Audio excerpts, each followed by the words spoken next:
అంటే అప్పుడు కేసీఆర్ గారు ఒక మాట అన్నారు, అంటే ఉద్యమ పార్టీ స్వరూపం వేరు, మళ్ళీ రాజకీయాలకు వచ్చేటప్పటికి గెలుపు గుర్రాలు కావాలనేటువంటిది కూడా ఆయన కొంత అన్నారు. అది వాస్తవం కాదంటారా? అంటే కేవలం ఉద్యమంలో పనిచేయటమే ఒక క్రైటీరియాగా తీసుకొని వాళ్ళందరికీ టికెట్లు ఇచ్చుకుంటూ పోతే అధికారంలోకి రావడం అనేటువంటి ఒక లక్ష్యం దెబ్బతినే అవకాశం లేదంటారా?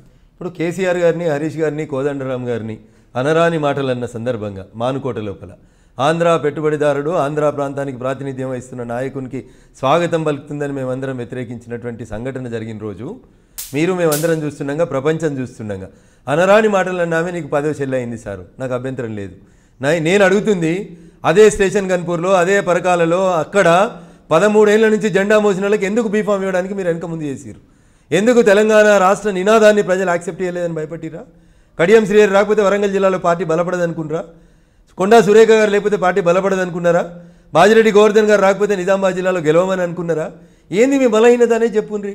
13 ఏళ్ళు నీతో కలిసి కథం కలిపి నీతో జైలుకు వచ్చిన వాళ్ళు, దెబ్బలు తిన్నోళ్ళు, జెండా మోసిన వాళ్ళు, అన్నం తినని వాళ్ళు, అటుకులు తిని బతికిన వాళ్ళు బీఫామ్లకు వనికిరారు. రాజకీయ క్షేత్రంలోకి వచ్చేసరికి నీ పాత తెలుగుదేశం అనుంగ అనుచరులను తెచ్చుకొని వేణుగోపాలాచారిని, బొజ్జల గోపాలకృష్ణారెడ్డిని, కడియం శ్రీహరిని, తుమ్మల నాగేశ్వరరావుని తెచ్చుకొని తెలుగుదేశం క్యాబినెట్ ఇలా రంగు మార్చుకొని టీఆర్ఎస్ క్యాబినెట్ అయితే ఎందుకు సార్ ఇంకా తెలంగాణ వచ్చి? ఎవరి కోసం సార్ వచ్చినటువంటి తెలంగాణ? పోరాడిన వాళ్ళ పాత్ర ఏంది అని అడుగుతున్నా. ఒక బొంతు రామోహన్కో, ఒక ఫసీద్దీన్కో 2 సీట్లు ఇచ్చి మొత్తం తెలంగాణ ఉద్యమకారులకు ఇచ్చినామంటే ఎట్లా న్యాయం అవుతుంది సార్? నువ్వు తయారు చేసేటువంటి ఫ్యాక్టరీ కదా. ఏడున్నా శిక్షణా శిబిరాలు చెప్పేటోనివే కదా. తెలుగుదేశంలో ఉన్నా కానీ క్లాసులు చెప్పింది నువ్వే కదా సారు. టీఆర్ఎస్లో కూడా 10 ఏళ్ళు మనం క్లాసులు చెప్పినాం కదా. నీలాంటి గైడెన్స్లోనే కదా నాలాంటి నాయకులు తయారైంది. ఏం అన్యాయం చేసిండు ఎన్ఎం శ్రీనివాసరెడ్డి? ఏం తప్పు చేసిండు కేకే మహేందర్ రెడ్డి? ఎన్ని పనులు చేయలేదు జిడ్డా బాలకృష్ణారెడ్డి? ఎందుకు పోయారు వీళ్ళందరూ బయటికి? వీళ్ళందరూ ఎందుకు పనికిరారు? కడియంలు, తుమ్మలలు, తలసానిలు ఎందుకు పనికొస్తారు చెప్పుండ్రి? మాకంటే వాళ్ళకు ఉన్నటువంటి గొప్పతనం ఏంది?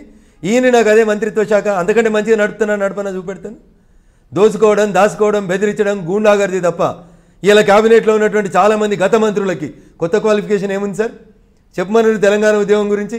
1969 తెలంగాణ ఉద్యమం గురించి మాట్లాడమనురి. సగం మందికి నోరు తిరగది.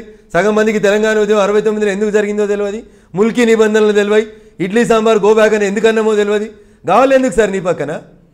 తెలంగాణ అంటే పరిపూర్ణంగా తెలిసినటువంటి ఒక గొప్ప నాయకుని అని చెప్పుకుంటున్నటువంటి నీ పక్కన ఇట్లాంటి కాకులు ఎందుకు అంటున్నాం మేము?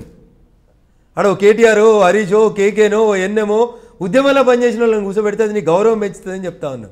అది కాదు, నాకు నా పాత మిత్రులే కావాలి, దోచుకోవడం దాచుకోవడమే కావాలి, అడ్మినిస్ట్రేషన్కి వాళ్ళే పనికొస్తారు, కొత్తగా వచ్చిన వాళ్ళు, చదువుకున్న వాళ్ళు, వకీలు ఎవరు పనికిరారు, ఇంకా నా దగ్గర వెన్నుపూసినోడు, నియంతృత్వం ధోరణిని వ్యతిరేకించేటోడు, నేను చెప్పింది విననోడు ఎవడని ఉంటే, ప్రశ్నించేటోడు ఉంటే ఉండొద్దు అని అంటే అది సరైంది కాదు.